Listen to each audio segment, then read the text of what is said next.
Le locali del Città Fiera Martignacco in maglia bianca e pantaloncini blu, allenate da Stefano Castagnaro e Francesca Terasso, schierano Federica De Cesco alzatrice, Sharon Sedola opposto, il capitano Caterina Di Marco e Lara Caravello schiacciatrici, Isaura De Stefano e Jenny Cabas centrali, Ilenia Marin libero. Le ospiti del Cormons, in divisa bianco-rossa, guidate da Marco Relato e Fabio Bastiani, giocano con Eugenia Magnà alzatrice, Alessandra Bordon opposto, il capitano Erika Cantarutti e Giulia Giabardo schiacciatrici, Greta Tonizzo e Alice Tomat centrali, Simona Don libero. Brillante avvio del Cormons, che batte, difende e contrattacca con efficacia, portandosi in vantaggio di 2-3 punti, allungando poi sull'8-4. Il Martignacco è costretto ad inseguire, passando con la centrale De Stefano e con la Di Marco, ma Giabardo e Bordon eludono il muro, bucando la difesa bianco-blu.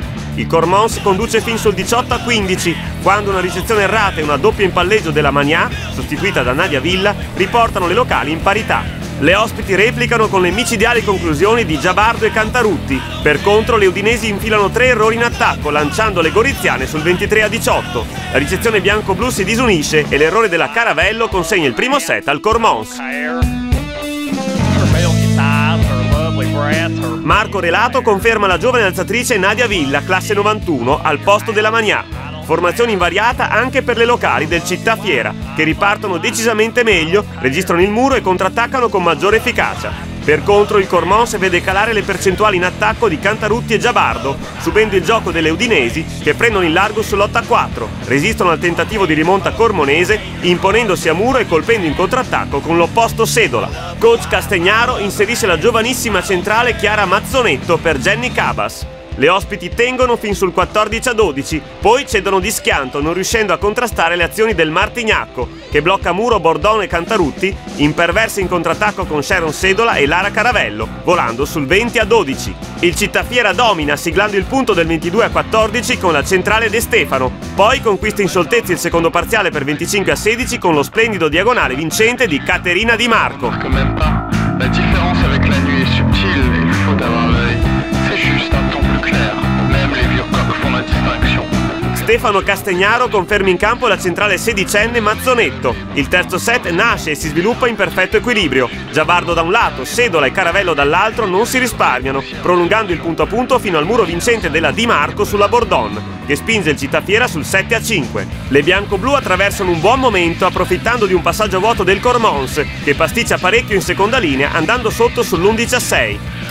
Coach Relato fa entrare l'esperta Claudia Zancarli al posto della giovane centrale Tomat, ma il Martignacco continua a fare la partita, mantenendo un margine di 3-4 punti fin sul 19-15, quando il muro cormonese diventa protagonista. Zancarli e Giabardo fermano per 3 volte la Sedola, riaprendo i giochi sul 20 pari. Poi il tocco vincente della Tonizzo e il micidiale contrattacco da seconda linea della Bordon proiettano le ospiti sul 22-20. Le ragazze del Città Fiera vanno a segno con la Mazzonetto, che manda un palleggio dove la Zancarli non può arrivare, ma il potente diagonale della Giabardo dà al Cormons il punto del 23-21. Poi la forte banda numero 15, ben smarcata dalla Villa, mette a terra il pallone decisivo, chiudendo la terza frazione sul 25-22 per le goriziane.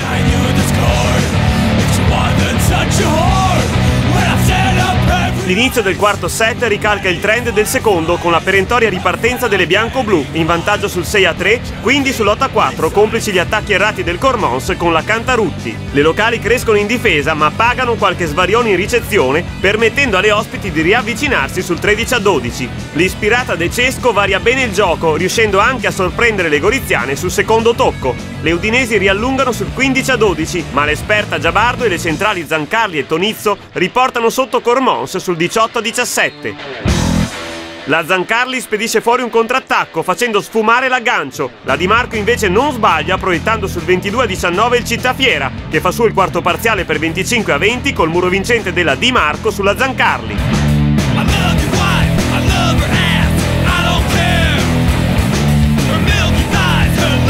Il Cittafiera inizia il tiebreak con Jenny Cabas al posto della Mazzonetto. Il gioco si velocizza dato che le alzatrici servono spesso le centrali, a segno con regolarità.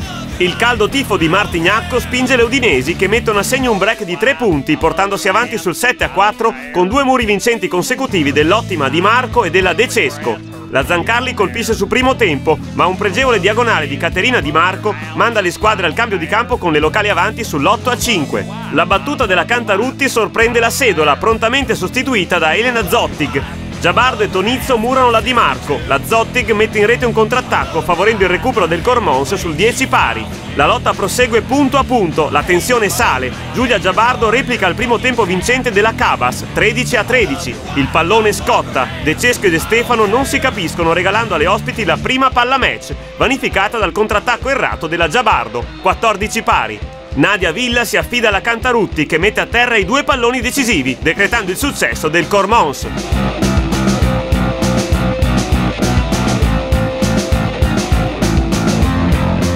È andato molto bene la difesa, nei momenti chiavi non abbiamo fatto cadere più palloni e poi li abbiamo giocati, abbiamo fatto punto nei palloni decisivi. Cosa non è andato in certi momenti, nei primi set la battuta, abbiamo sbagliato troppe battute e le abbiamo rimesse in gioco con i nostri errori. Come neopromosse il nostro obiettivo principale è sicuramente la salvezza e quello che stiamo dimostrando comunque nel campo è che questa categoria, il livello di questa categoria ci appartiene, quindi riuscire a fare il meglio possibile e possibilmente rimanere attaccate alle prime 4 squadre che sono il gruppo trainante di questo girone e sicuramente viaggiano su un livello superiore rispetto alle altre. Stasera è una partita dove speravo di fare più punti proprio perché cerchiamo di fare punti subito per la salvezza, perché credo che siamo una squadra che si deve salvare, siamo partiti con l'entusiasmo e quando la squadra non è compatta subiamo ancora l'assenza del nostro opposto, la Mazzon, che ancora non è rientrata, quindi ci manca quell'esperienza in più. Abbiamo le bande dell'anno scorso che hanno fatto la Serie C, una era stata anche un po' questa settimana qui ammalata con l'influenza 3 giorni, quindi eravamo un po' senza cambi nel reparto d'attacco più importante. Quindi credo che possiamo collocarci in salvezza, tutto quello che riusciamo a fare sopra ben venga, ma sicuramente non riusciamo a esprimere un gioco dalle prime 5-6 della classifica, sarebbe veramente stupendo. Il nostro punto di forza spero sia sempre la difesa, che stasera ha fatto fatica in alcune circostanze e siamo stati poco uniti, anche di squadra siamo stati un po' disuniti, questo è un po' l'aspetto peggiore, insomma.